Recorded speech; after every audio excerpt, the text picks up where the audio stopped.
Assalamualaikum warahmatullahi wabarakatuh. Alhamdulillahirrahmanirrahim. Segala puji bagi Allah Subhanahu wa Ta'ala, karena manusia tak pantas untuk dipuji.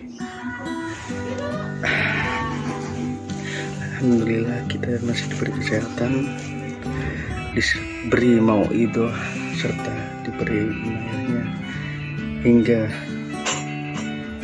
kita masih diberi kesehatan, masih seger bugar seperti ini, dan bisa mengamalkan apa yang diperintah Allah Subhanahu wa Ta'ala. Amin. Ini adalah channel baru dari saya, yang nama channelnya Santri Ngaji. Di dalam channel ini kita akan membahas tutorial mengajar serta mengartikan lagu Qur'ani. Di sini kan banyak anak-anak SD, anak-anak TK itu semuanya diajarkan lagu-lagu yang ada faedahnya, ada ya nggak ada manfaatnya. Nanti setelah kalian melihat video saya, semoga di benak kalian itu ada yang namanya ketika kalian mengajar itu kalian bisa menggunakan lagu-lagu ini, lagu-lagu Qur'ani. Di situ banyak manfaatnya dan juga artinya. Oke, langsung saja. Di sini saya akan memperkenalkan metode Qur'ani. Metode Qur'ani. Di metode ini ada 6. Metode Qur'ani 1 yaitu bunyi baca tulis, metode Qur'ani 2 yaitu mengartikan, metode Qur'ani 3 nahwu, metode Qur'ani 4 yaitu shorof, metode Qur'ani 5 baca kitab kuning, metode Qur'ani 6A itu membahas masalah hukum-hukum yaitu tafsir ahkam, masalah hukum-hukum yang ada dalam Al-Quran. Terus metode 6B, Qur'ani 6B yaitu muamalah. Ini namanya buku peraga. Yang besar ini buku peraga. Untuk santri atau murid itu ada buku saku kecil. Dengan adanya metode Qur'ani ini diharapkan semua santri atau siswa itu bisa menulis, bukan hanya mengaji, membaca, tapi juga menulis Al-Quran di Qur'ani 1 ini. Nanti setelah ini khatam Qur'ani 1 baru kita lanjut ke Qur'ani 2. Oke, langsung. Di sini prinsipnya Qur'ani itu 2x3. 2x3 itu maksudnya ya adalah menirukan, 2 kali menirukan dan mengulang-ulang. Yang 3-nya bunyi baca dan tulis. Nah, sekarang bagaimana sih cara prinsip pengajarannya? Kita langsung praktekkan aja ya. Kita langsung praktekkan.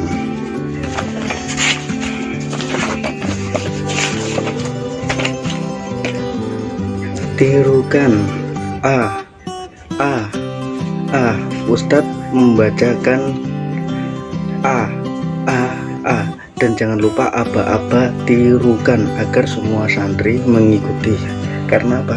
Karena kalau tidak ada apa-apa menirukan, santri pasti bakal lari-lari atau main sendiri. Jadi istilahnya itu kelas, suasana kelas itu kacau. Tapi kalau dengan metode Qur'ani seperti sekolah, santri atau murid tidak akan lari kemana-mana dan fokus kepada pelajaran. Jadi aba-aba itu sangat penting. Oke, kita lanjut. Tirukan A, ba,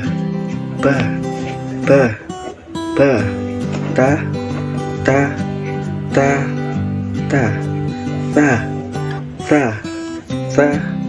sa. Jadi di sini kita sebutkan 4 kali ya. Disuruh menirukan 4 kali. Terus habis satu kali a ba ta sa baru aba tasa aba, tasa, tasa. Setelah itu yang terakhir tasa, berulang-ulang kali. Di situ santri akan selalu mengingat. Karena apa? Karena mereka melakukannya berulang-ulang. Belajar yang baik atau belajar yang bagus itu ketika dia mau mengulang-ulang dan dia nggak bosan-bosan untuk mengulang pelajarannya, karena dengan mengulang-ulang pelajaran itu akan memperkuat memori otak. Nah, seperti itu untuk yang tirukannya. Jadi yang pertama satu-satu dulu. Jadi a, ba, ta, sa. Kemudian dua-dua aba, tasa. Setelah itu semuanya aba, tasa. Nah, setelah itu baru kita lanjutkan, tunjukkan peraganya. Cara megangnya seperti ini peraganya ya. Cara megang peraganya seperti ini.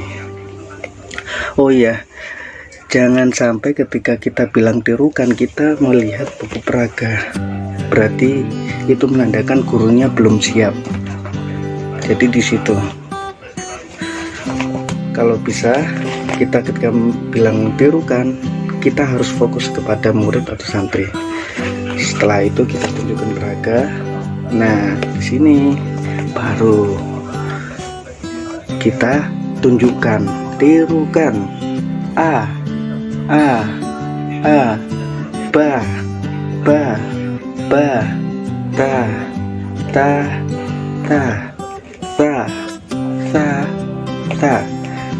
aba, tasa, aba, tasa. Nah, setelah kita suruh menirukan seperti itu tadi, baru kemudian kita jelaskan satu persatu. Anak-anak, seperti tiang listrik ada seretnya di atas, itu namanya A. Terus tirukan a. Nah, di situ anak-anak kecil-kecil itu akan paham. Oh, berarti A itu seperti tiang listrik. Terus yang atasnya ada seretnya. Terus yang kedua yaitu tirukan ba.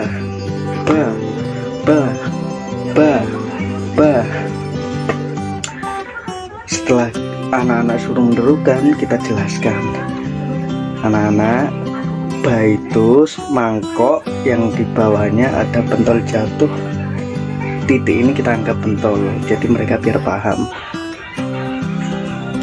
Terus di atasnya ada seret, itu namanya ba. Sekarang selanjutnya tirukan ta.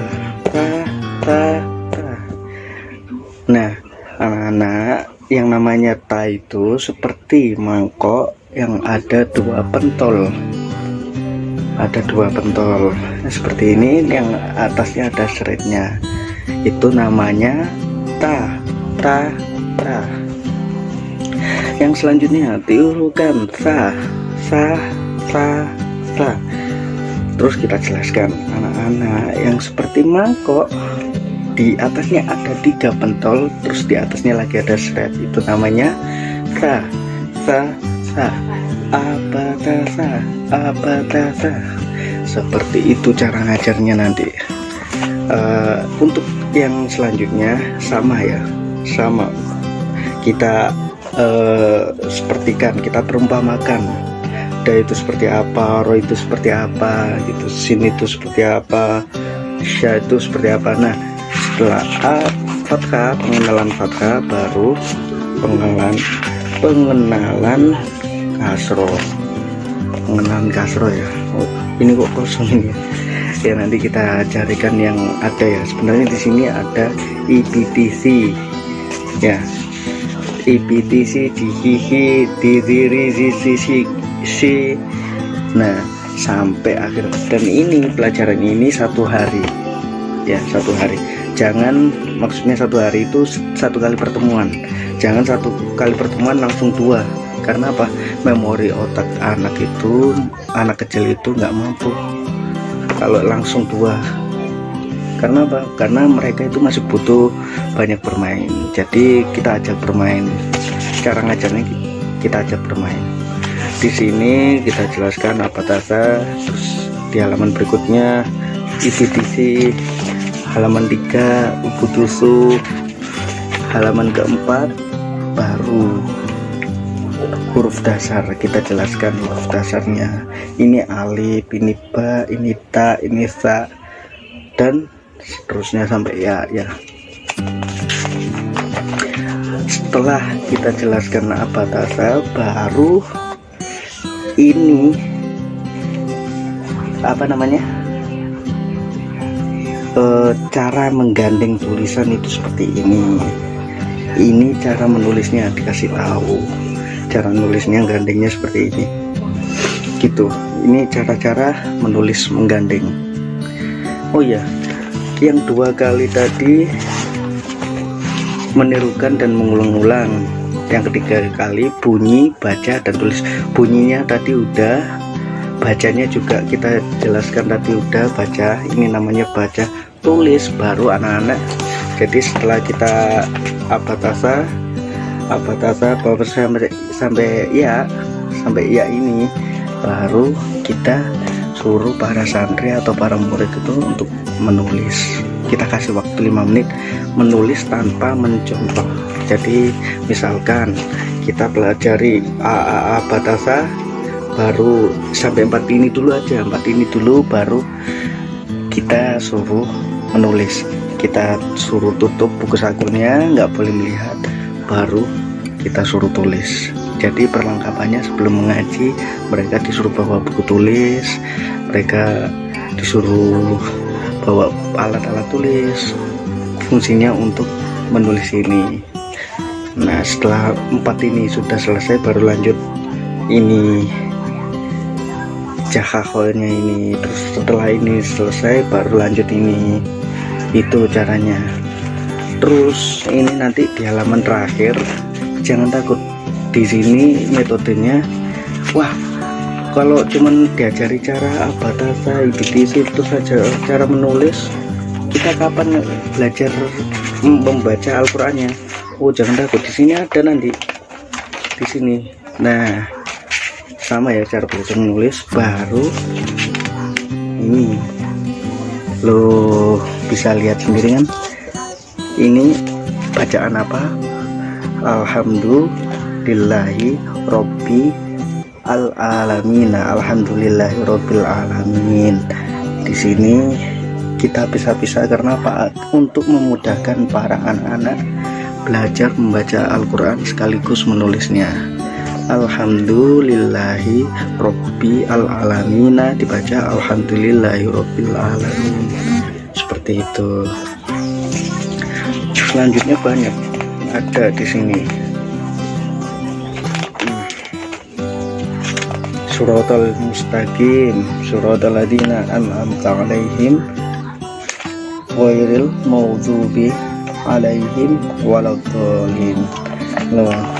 Terus ada qul a'udzu birabbin nas, malikin nas. Nah, di sini nanti kan para anak-anak bisa membaca Al-Qur'an sekaligus cara menulisnya. Nah, kita jelaskan juga nih cara tajwidnya. Babi buab, baju di toko, itu hukum apa? Nah, dijelaskan semua di sini. Jadi nggak perlu khawatir dengan metode ini, karena ini metode yang sangat simple, membuat anak-anak bisa mengaji sekaligus menulis di Qurani 1. Nanti setelah Qurani 1, diharapkan para siswa, para santri itu bisa membaca dan menulis Al-Quran. Ini baca tulis Al-Quran. Setelah lulus, kita lanjut ke Qurani 2. Untuk Qurani 1 ini disarankan untuk murid-murid yang masih kecil. Kalau emang udah besar, kita belajarnya sama 2x3, cuman bedanya kita tidak perlu penjelasan apa tasa yang ini tadi, nggak perlu penjelasan yang ini tadi, kita langsung masuk ke Al-Qurannya langsung. Jadi kita suruh menirukan, suruh menulis, beda konsepnya, pengajarannya beda. Kalau anak kecil kita jelaskan gini. Kalau yang udah gede nggak perlu dijelaskan, kita suruh baca berulang-ulang. Setelah itu kita suruh menulis tanpa melihat Al-Quran langsung. Itu khusus untuk anak yang dewasa yang udah bisa baca Al-Quran. Nah, setelah itu kita lanjut ke Qurani 2. Qurani 2 cara pengajarannya prinsipnya sama. Nah, di sini kalau di sini nggak ada artinya ya, tapi kalau di buku saku ada. Kalau di buku saku cara pembelajarannya juga sama. Dzalika, ulaika, allazina. Jadi habis satu-satu, dua-dua langsung disebutkan semua. Dzalika, ulaika, allazina. Setelah itu kita jelaskan. Dzalika itu, ulaika mereka itu, allazi orang-orang yang, allazina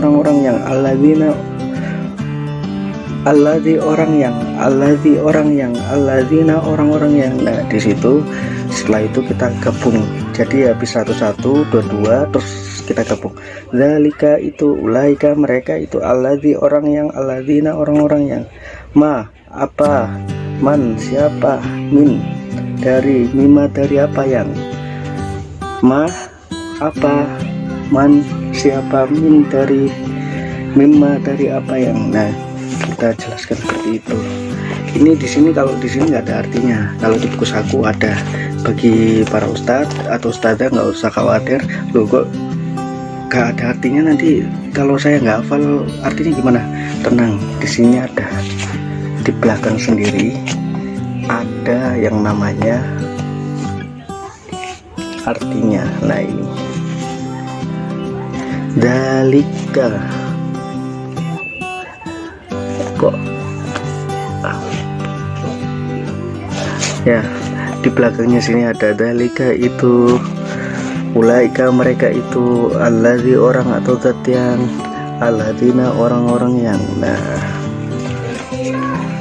di situ nanti Qurani 3 kita belajar ilmu Nahu, Qurani 4 kita belajar ilmu sorof, Qurani 5 kita belajar baca kitab kuning, dan selanjutnya Qurani 6a 6b belajar ilmu ahkam, tafsir ahkam namanya, belajar hukum-hukum agama dan muamalah. Oke, saya nggak bisa menjelaskan yang Qurani 3-4-nya soalnya nggak ada bukunya ya. Bukunya nanti kalau ada yang mau bisa pesan di bawah. Untuk tanya-tanya seputar Qurani bisa tanya-tanya. Nanti di Qurani 3, Qurani 4 kita diajarkan yang namanya nahu dan sorof. Bisa ditanyakan di nomor di bawah ini. Kalau untuk pemesanan juga sama nomornya. Oke, sampai sini dulu part satunya. Nanti kita lanjut entah itu di qasidah ilmunya. Jadi oh ya, jangan lupa ketika ngajar ini kita selingi yang namanya lagu qasidah ilmu. Agar apa? Agar anak itu fresh, merefresh otak biar nggak jenuh. Karena kalau anak kecil kita ajak ngaji terus nulis terus, itu otak itu pasti jenuh dan nggak bakalan fokus. Percuma kita mengajarkan segini banyaknya sampai selesai ternyata nggak ada hasil. Jadi pelan-pelan, karena ini anak kecil bukan orang dewasa. Kita ajari cara membaca, kita ajari cara menulis. Setelah itu ketika jenuh kita ajak ngaji lagu Qurani. Lagu Qurani itu salah satu contohnya tak kasih tahu satu aja ya, itu nanti selanjutnya kita bahas di video-video selanjutnya. Di lagu Qurani yang judulnya Bimbing Kami itu seperti busrolana nilna muna. Kalau di sini bimbing kami jalan yang lurus, jalan yang kau beri nikmat, bukan jalan yang dimurkai, bukan jalan orang sesat, bukan jalan orang sesat. Nah, di situ itu kan ayatnya surat Al-Fatihah, artinya surat Al-Fatihah, bimbing kami jalan yang lurus, ihdinas siratal mustaqim, ditunjukilah kami surata, jalan al-mustaqimah yang lurus. Nah, bimbing kami jalan yang lurus, jalan yang kau ridhoi, bukan jalan yang kau murkai. Berarti kelanjutannya siratal ladzina an'amta alaihim ghairil maghdubi alaihim waladdallin.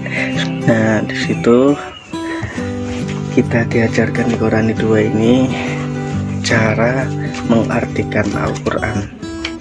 Jadi anak-anak remaja bukan hanya berlomba-lomba berapa hatam Al-Qurannya, tapi mereka bisa berlomba-lomba untuk mengamalkan Al-Qurannya. Mereka bisa menulis, mereka bisa mengartikan, mereka bisa mengaji. Sekian dari saya. See you next time video. Assalamualaikum warahmatullahi wabarakatuh.